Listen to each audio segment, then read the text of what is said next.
Okay, let's unpack this. Imagine a galaxy that thinks it has everything figured out. Yep. Every species categorized, every civilization neatly tucked into its little box. Right, they've got the charts, the metrics, strength is technology, intellect, control, all very neat and tidy. Exactly. And then there's us, humanity. The anomaly. Totally. We're diving into a really fascinating story today, one based on this text, "We were never the weak ones, humanity's reckoning." Oh. And it kicks off with this line that just grabs you. Oh, yeah. What's that? It says, "In the cold void of space, strength was measured in technology, intellect, and control. Humanity had none of it, or so they thought." Or so they thought. That's the key bit right there, isn't it? It absolutely is. That's the core question for our deep dive today. What if the galaxy, with all its ancient wisdom and, frankly, arrogance, got us completely wrong? What if everything they saw as weakness was actually where our real strength was hiding? In plain sight, maybe. Well, it's fascinating how quickly those kinds of ideas, those preconceptions, can just lock into place, especially in a big, established galactic community. They weren't just, making notes. They had systems, scales. Right, rigid definition. Exactly, rigid definitions of what advanced or strong even meant. So our mission today really is to peel back those layers. Look at how they judged us initially. Spoiler, it wasn't flattering. Hey, understatement. Yeah. Then look at the crucible, the situation that tested humanity in ways no one expected.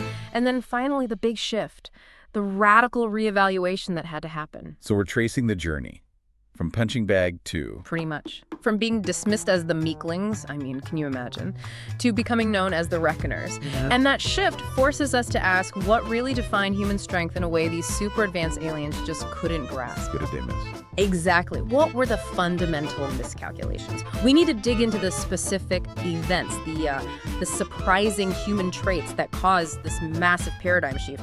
Not just for us, but maybe for the whole galaxy's understanding of, well, everything. Okay, so let's start at the beginning. The Galactic Council finds Earth. You'd think, maybe, big moment, wonder, awe. Right. First contact protocols, diplomatic overtures. Nope. Laughter. The source says they actually laughed. Not just a chuckle, but like real scorn. Wow, okay. So much for cosmic wonder. Why? What was so funny? Well, by their standards, we were just pathetic, honestly. Yeah.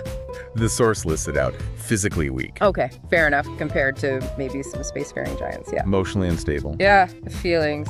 Always a problem for the hyper-rational types. Technologically backward. Compared to warp drives, sure. Short-lived. Our little lifespans, yeah. Blink and you miss us, galactically speaking. And apparently loud. Loud, like noisy.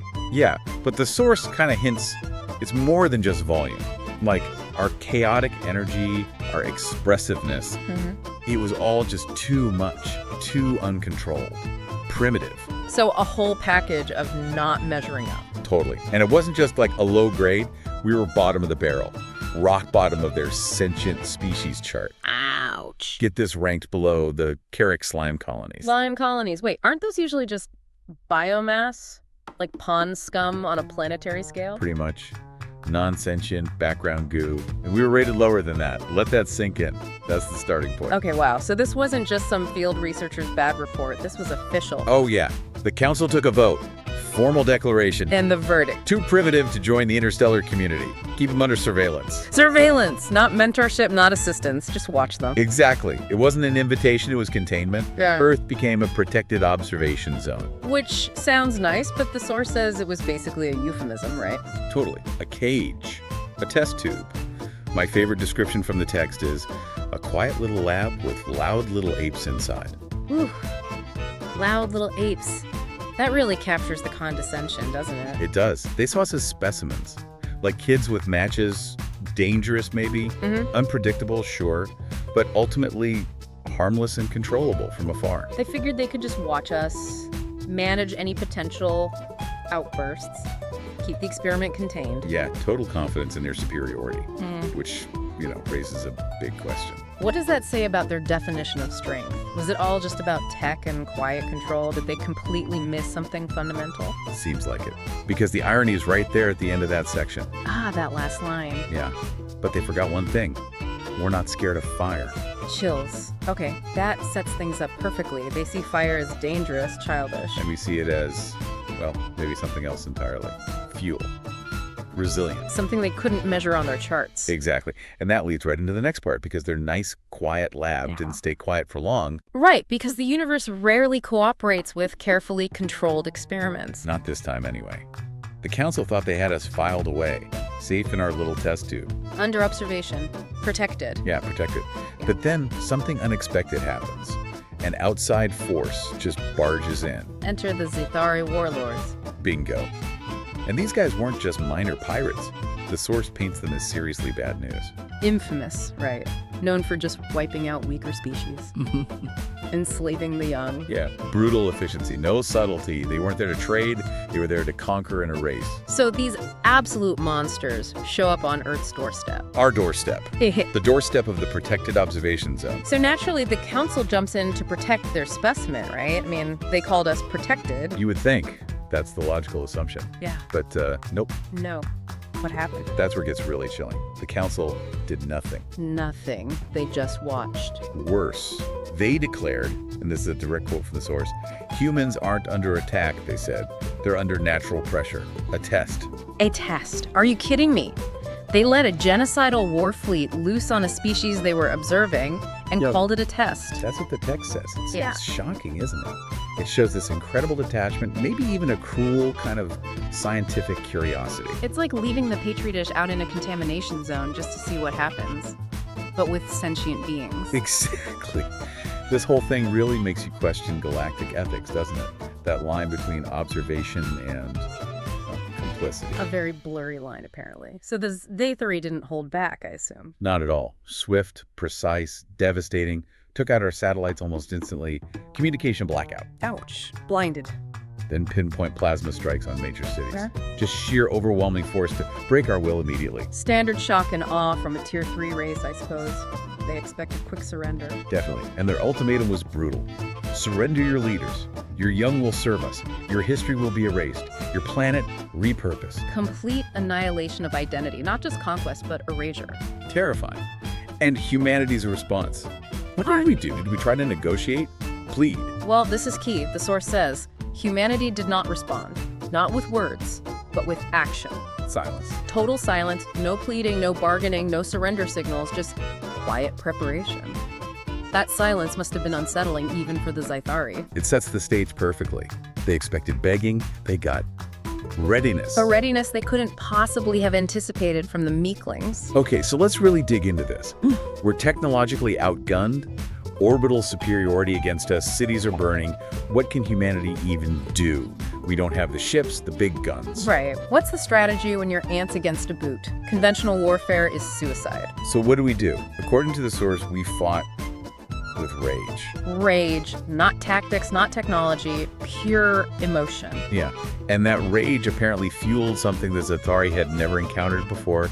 It wasn't in their war manuals. They understood strategy, logistics, fear, but maybe not this kind of primal, cornered animal defiance. Exactly.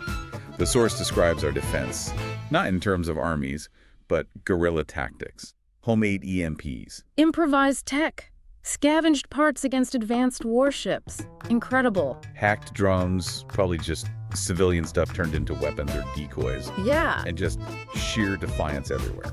So not a coordinated military response, but a planetary immune reaction almost. That's a great way to put it. It wasn't an army fighting. It was a planet fighting back. Yeah. Cities that refused to die. Tunnels full of traps. Soldiers who fought even when outgunned, outclassed, and outnumbered. The Zithari expected a quick rollover. And they got a planet-wide insurgency fueled by desperation and pure fury. The audacity of it must have baffled them. Well, and it seems their own reports started reflecting that confusion, didn't they? There's that one line. Oh yeah, the one about the female breeders. That's the one. Quote, human young are shielded by their female breeders. They do not retreat. They attack. It sounds so clinical, female breeders, but the meaning is clear. Mothers protecting their children. Exactly. And from the Zithari perspective, this was just illogical. Why wouldn't they retreat?